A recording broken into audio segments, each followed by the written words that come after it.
Yes, hello. Good day mga ka-K&K. Miss na miss ko na kayo. Sorry, na-hospital si Mami K na naman. Ayun, hindi na talaga kinaya ang ubod sipon. Alam ko sa iba simple lang yon, pero dahil may comorbidities po kami, yung simpleng ubod sipon, which is upper respiratory tract infection, medyo hindi maganda yung dating sa amin. So, ito, iinom ako. Konti lang yung gamot ko. Yun yung unang pinakita ko sa video. Ito,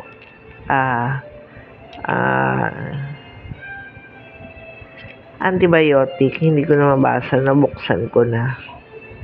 Ayan. Iinumin siya natin. Inisa-isa ko lang.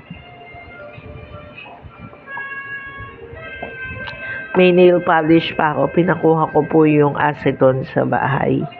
Kasi, ang mahal ng acetone dito. Ayan, mamaya meron akong Flumosil, yung binababad sa tubig. Meron akong hindi ko mabasa.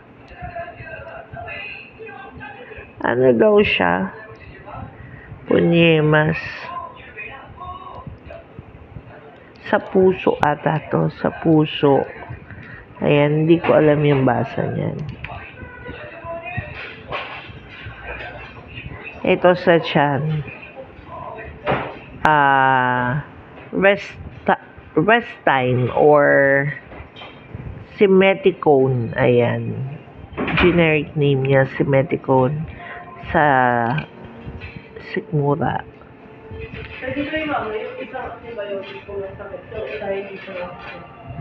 Sinopret sa sipon. Pwede. Yung mga antibiotic ng anak ko po is puro vial or puro IV. Losartan pang high blood as usual. At potassium. Ayan. For 3 days lang. 3rd day ko na. Ayun, yung isa. Vestor yun sa puso ko. Naghahanap ako ng mga sizes na magkakasing. Pwedeng mapagsasabay ko ng dalawa. Mabobloat naman po ako sa tubig nito.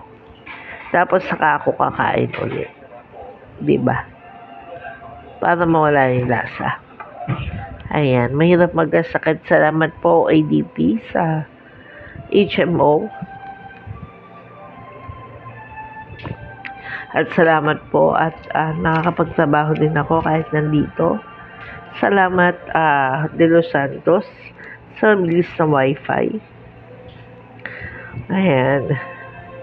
Buti kompleto. Kailangan magtrabaho kahit may sakit. Ayun. Pareho kami ng sakit na anak ko. We're in the same room. Pareho kaming nagpasama na lang kami para hindi kayo mahirapan. Ayun. Sige na po. Thank you. And have a good day. Bye!